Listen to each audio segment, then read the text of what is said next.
तो कहानी के शुरू में हम एक लड़की जूलियट को देखते हैं जो वैन में बैठी शहर में सफर कर रही थी, जहाँ पर कोई भी नहीं था क्योंकि सारा शहर बंजर था। वहाँ पर सब कुछ खत्म हो गया था, मगर बचे थे तो सिर्फ जूलियट और उसके बेस के लोग। वो अपने फौजी साथियों के लिए शहर में जरूरत का सामान ढूंढने आई थी। उसके पास वैन में एक गन और अपने हस्बैंड की तस्वीर थी। वो अपने हस्बैंड को आज भी बहुत ज्यादा याद करती थी। अब वो एक गैस स्टेशन के पास अपनी वैन को रोकती है। वो जगह भी बिल्कुल तबाह हो चुकी थी। जूलियट अंदर जाकर थोड़ा सा आराम करती है क्योंकि वो बहुत ज्यादा थक गई थी। पर तभी उसे उस गैस स्टेशन से आवाजें आने लगती हैं, जिससे वो काफी डर गई थी और वहाँ से भी चली जाती है। दरअसल पूरी दुनिया में एपोकलिप्स एक ऐसी तबाही फैली हुई थी जहाँ पर इंसानों की तरह दिखने वाले खतरनाक क्रिएचर्स थे जो हर तरफ फैले हुए थे। वो क्रिएचर्स इंसान का शिकार करते और उन्हें मार कर खाते थे। वो दिन में बाहर नहीं निकलते थे बल्कि रात को बाहर निकलकर इंसानों पर हमला करते थे। अब जो गैस स्टेशन के अंदर से जूलियट को आवाजें आ रही थी वो उन्हीं खतरनाक क्रिएचर्स की थी जो वहाँ पर छुपे हुए थे।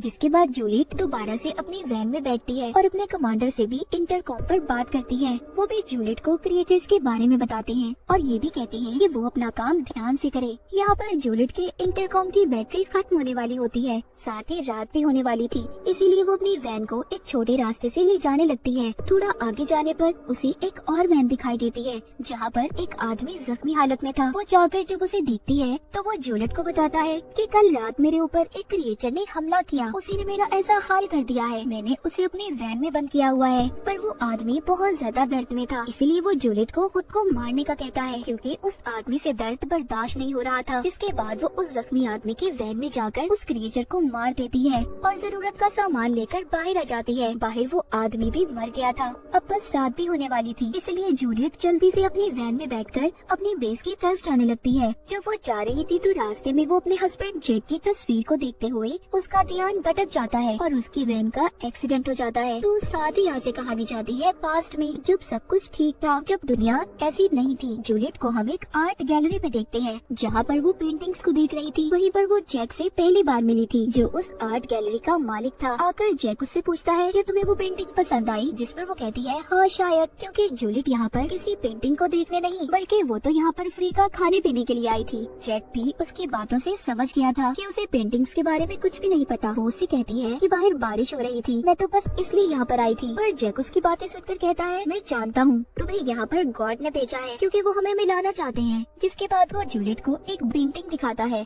जिसमें काफी अजीब शक्ल बनी हुई थी। वो कहता है इसे देखो, ये देखकर तुम्हें ऐसा लग रहा होगा कि ये कितनी बुरी है, पर मेरा कहना ये है इसे गौर से देखो। तुम इसकी ऐसी शक्ल पर मत जाओ बल्कि ये देखो इसे कितने खूबसूरत तरीके से बनाया गया है। यानी कि जैक उसे यहाँ पर इंसान की अंदरूनी खूबसूरती के बारे में समझा रहा था। अब अगले दिन जैक जूलियट से फिर मिलता है और उसे अपने घर ले जाता है। घर देखकर हैरान हो गई थी क्योंकि उसका घर बहुत बड़ा और खूबसूरत था। वो दोनों बैठकर बहुत बातें करते हैं जहाँ पर उन्हें पता चलता है कि उन दोनों के माँ बाप नहीं थे। लेकिन थोड़ी देर बाद जूलियट को कुछ अजीब महसूस होता है और वो जाने लगती है क्योंकि उसे जैक का इतना अच्छा रवैया देखकर उस पर शक हो रहा था, इसीलिए वो उसके घर से चली जाती है। जिसके बाद कुछ दिन बाद का सीन दिखाया जाता है। जैक जूलियट को एक बार में देखता है, उसके साथ एक बुरा आदमी था। जैक को ये देखकर बिल्कुल भी अच्छा नहीं लगता। उसे ये जानकर तो और भी ज्यादा बुरा लगता है कि जूलियट ऐसे बुरे लोगों के साथ वक्त सिर्फ पैसे लेने के लिए गुजारती है, इसीलिए वो अब उसका पीछा करता है। वो उसके घर तक आ गया था पर वो देखता है कि कुछ गुंडे जूलियट को तंग कर रहे थे क्योंकि उसने उनके घर का किराया नहीं दिया था। तो ये सब देखकर जैक उसकी मदद करता है, घर के मालिक को किराया देता है और जूलियट से कहता है कि मैं तुम्हारी मदद कर सकता हूँ अगर तुम चाहो तो। पर वो उसकी कोई बात नहीं सुनती और उल्टा गुस्से में उसे अपने घर से जाने का कहती है। काफी दिन ऐसे ही गुजर जाते हैं। एक दिन जूलियट खुद ही जैक के घर आती है। उसकी हालत बहुत खराब थी, वो बहुत जख्मी थी। ये हालत उसकी उन्हीं गुंडों ने की थी जिनसे पहले जैक ने इसे बचाया था। जैक जब उसकी ऐसी हालत देखता है तो काफी परेशान हो जाता है। फिर वो उसके जख्मों को साफ करता है और उसका काफी ख्याल भी रखता है। जूलियट ये बात नहीं जानती थी कि जैक उससे कितना प्यार करता है, इसीलिए तो वो उसका इतना ख्याल रख रहा था। यहाँ पर हमें जूलियट के बारे में एक और बात पता चलती है कि वो नशा भी किया करती थी। अब जब वो बिल्कुल ठीक हो जाती है तो दोबारा नशा करने के लिए बाहर जा रही थी। जैक उसको रोकता है कि ऐसा मत करो, जिस पर उसे बहुत गुस्सा आता है और घर की चीजों को भी फेंकने लगती है। तभी जैक उसको गले लगाकर शांत करता है। वो उसकी नशे की हालत को छुड़वाना चाहता था। इसीलिए वो उसे शहर से दूर ले जाता है, जहाँ पर वो एक बहुत ही खूबसूरत घर खरीदता है। उन दोनों ने शादी भी कर ली थी और वहाँ पर हंसी खुशी रहने लगी थी। एक दिन जूलियट जैक को खुशखबरी देती है कि वो माँ बनने वाली है, जिससे जैक बहुत खुश होता है। पर जब उनका बच्चा पैदा होता है तो वो मरा हुआ था, जिससे वो दोनों काफी दुखी हो गए थे। जैक इस बात को जानता था कि ये सब जूलियट की नशे वाली आदत की वजह से हुआ है, पर वो उसे कुछ नहीं कहता क्योंकि वो भी बहुत दुखी था। जूलियट फिर से पहले से भी ज्यादा नशा करने लगी थी। वो रात रात भर घर से बाहर रहती थी। जैक जाकर उसे ढूंढ कर लाता और उसका ख्याल रखता था। पर एक दिन जब दोनों गाड़ी में जा रहे थे तो उनके बीच झगड़ा हो जाता है। जूलियट उसे कहती है कि मेरे बच्चे की मौत के जिम्मेदार तुम हो, जिस पर जैक को बहुत गुस्सा आता है और वो गाड़ी से उतरकर एक फैक्ट्री के पास चला जाता है। और जूलियट भी एक बार में आ गई थी। तभी उसे जैक की कॉल आती है, पर वो उसे नहीं उठाती। लेकिन जब वो टीवी पर खबर देखती है जिसमें बताया जा रहा था कि फैक्ट्री के पास एक केमिकल धमाके की वजह से 40 लोग मर गए, तो वो बहुत ज्यादा डर जाती है और जैक के बारे में सोचने लगती है। तभी वो जैक का फोन उठाती है तो एक आदमी उसे बताता है कि जैक की हालत बहुत खराब है और वो हॉस्पिटल में है। जूलियट जल्दी से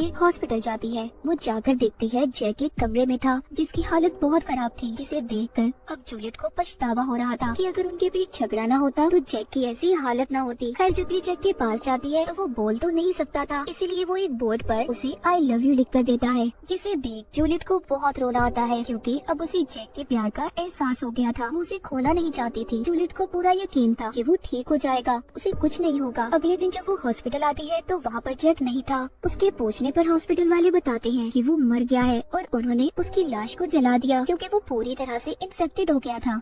ये सुनकर तो जूलियट अब टूट चुकी थी। वो उसके मरने के बाद जैक की बहुत सी यादों को याद करती है। जैक के जाने के बाद जूलियट अब फिर से बिल्कुल अकेली हो चुकी थी, जिसके बाद हम कहानी को दोबारा से प्रेजेंट में देखते हैं, जहाँ पर जूलियट के वैन का एक्सीडेंट हुआ था। अब आहिस्ता आहिस्ता उसे होश आता है। उसकी टांग वैन में फंसी हुई थी। वो हिलने की कोशिश करती है मगर हिल नहीं पाती। तभी वो अपनी गन को देखती है जो वैन से थोड़ा दूर पड़ी थी। वो एक तार के जरिए उसे अपनी तरफ खींचने की कोशिश करती है पर नहीं खींच पाती। अब वो अपनी टांग को जैसे तैसे कर बाहर निकालती है। उसकी टांग की हड्डी टूट चुकी थी जो अब बाहर निकल रही थी। वो उस पर शराब को डालकर हाथ से उसे अंदर करती है, जिससे उसे बहुत दर्द हो रहा था। पर उसने अपनी टांग पर अब पट्टी बांध ली थी। वो अपनी वैन में मौजूद रेडियो से अपने बेस पर राब्ता करने की भी कोशिश करती है, पर उसकी किसी से भी बात नहीं हो पाती। अब वो आहिस्ता आहिस्ता रेंगते हुए बाहर जाती है और जाकर अपनी गन उठा लेती है। तभी वहाँ पर उसकी रेडियो के शोर से अजीब सा क्रिएचर आ गया था जो दिखने में बिल्कुल इंसान जैसा था। असल में ये जितने भी ऐसे क्रिएचर्स थे सब पहले इंसान थे, पर उस फैक्ट्री के केमिकल वाले धमाके की वजह से बचने वाले इंसान क्रिएचर्स में बदल गए, यानी वही धमाका जिसमें जैक की भी मौत हुई थी। जूलियट को तभी अपने रेडियो पर भी आवाज आती है। उसके बेस से कोई बोल रहा था, पर अब वो क्रिएचर भी उसकी तरफ आने लगा था क्योंकि रेडियो की आवाज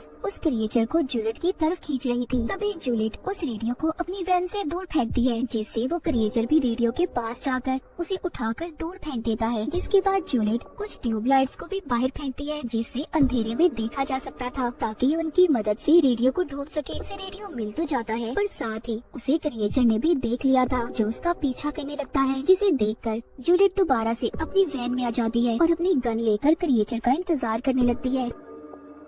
वो पीछे से आकर जूलियट को पकड़ लेता है, मगर वो वैन के एक्सीलेटर को दबा देती है, जिससे वो डर गया था और थोड़ा पीछे हो जाता है। मगर वो दोबारा से उस पर हमला कर देता है। जूलियट इस बार उस पर अपनी गन से गोली चलाकर उसे दूर करती है। अब उसकी रेडियो पर भी बात हो गई थी। उसकी बेस के लोग कहते हैं कि तुम अपनी वैन में लगी ट्रैकिंग डिवाइस को ऑन कर दो, जिससे हम तुम्हें ढूंढ लेंगे। वो ऐसा ही करती है। जहाँ पर वो एक तरफ क्रिएचर से बचने की कोशिश कर रही थी, तो वहीं पर वो क्रिएचर उसकी वैन के सामने वाले शीशे को तोड़ने में कामयाब हो जाता है और उसकी तरफ बढ़ने लगता है। पर जूलियट जल्दी से हेडलाइट को चला देती है, जिससे वो भाग गया था क्योंकि ये क्रिएचर्स ज्यादा रोशनी को बर्दाश्त नहीं कर सकते थे। बाद में वो फिर से रेडियो पर अपने बेस पर बात करती है, जिस पर वो उससे कहती है कि हम लोग खतरे में फंसे हुए हैं, तुम भी अगर सुबह तक जिंदा रही तो हम तुम्हें बचा लेंगे। ये सुनकर तो जूलियट और ज्यादा डर गई थी। तभी उसे वहाँ पर एक और गाड़ी की आवाज आती है। वो उस गाड़ी को देखकर उन्हें आवाज लगाने लगती है। दरअसल वो चोर और गुंडे थे जो लोगों को मारकर उनके सामान को चुराकर भाग जाते थे। उस गाड़ी में से एक आदमी जब जूलियट की आवाज सुनता है तो उल्टा वो उसे बचाने के बजाय उसे मारने आया था, पर वहाँ मौजूद क्रिएचर उस आदमी को खींचकर मार देता है और खा जाता है, जिससे जूलियट की जान बच गई थी। उस आदमी के बाकी साथी क्रिएचर से डरकर भाग गए थे, मगर अब बेचारे जूलियट सब चीजों से बहुत ज्यादा डर गई थी और खुद ही अपनी जान लेने का सोचती है, क्योंकि वो क्रिएचर के हाथों नहीं मरना चाहती थी। अब खैर वो हिम्मत करती है और वैन से बाहर आ जाती है। उसके पास पेट्रोल की कैन और फेयर स्टिक्स थी। वो वैन से कुछ दूरी दूरी पर पेट्रोल कैन को रखकर फ्लेयर स्टिक्स में आग लगाती है। रोशनी देखकर क्रिएचर उसकी तरफ आने लगा था, तो उसके पास आते ही वो पेट्रोल कैन को शूट कर देती है, जिससे वहाँ पर बहुत बड़ा धमाका होता है। पर वो क्रिएचर अब भी उस धमाके से नहीं मरता। वो जूलियट को खींचकर उसे दूर फेंकता है, लेकिन इस बार जूलियट ने उस क्रिएचर को गोली मार दी थी, जिससे वो वहीं पर गिर जाता है और जूलियट भी वहीं पर लेट गई थी, क्योंकि वो जख्मी होने के साथ साथ बहुत ज्यादा थक भी गई थी। जब सुबह होती है तो वहाँ पर क्रिएचर को होश आ गया था। वो आहिस्ता आहिस्ता दोबारा जूलियट की तरफ बढ़ रहा था। वो उसे दोबारा से मारने के लिए गन उठाती है, पर इस बार उसकी गन में भी गोलियां खत्म हो गई थी। वो क्रिएचर उसके पास आकर उसे बिल्कुल वैसे ही हाथ लगाता है जैसे जैक उसे छुआ करता था। यहाँ पर हमें और जूलियट को ये बात पता चलती है कि जैक मरा नहीं था, बल्कि वो जिंदा था और क्रिएचर में बदल गया था। पूरा वक्त वो जूलियट के साथ था, जैसे वो उसकी हिफाजत कर रहा था। तभी जूलियट को जैक की वही पेंटिंग वाली बात याद आती है, जिसमें काफी अजीब शक्ल बनी हुई थी। इंसान की अंदरूनी खूबसूरती के बारे में समझा रहा था, जिसका मतलब उसे अब समझ आया था। साथ ही अब वो ये भी मान गई थी कि उन दोनों को किस्मत नहीं मिलाया था। वो अब जैक को बताती है कि वो भी उससे बहुत प्यार करती है। वो दोनों काफी दुखी हो गए थे, जिसके बाद आखिर में जूलियट खुद को और जैक को गोली मारकर मार देती है। उसने ऐसा शायद इसलिए किया क्योंकि जैक की ऐसी हालत का जिम्मेदार वो खुद को मानती थी, और जैक को उसने इस वजह से मारा। वो उसे ऐसी हालत में देखकर बहुत दुखी थी। वो नहीं चाहती थी कि जैक और किसी को भी नुकसान पहुंचाए। तो हमेशा अपने उन प्यारों का ख्याल रखें जो आपसे प्यार करते हैं। ये सर्वाइवल कहानी यहीं पर खत्म हो जाती है।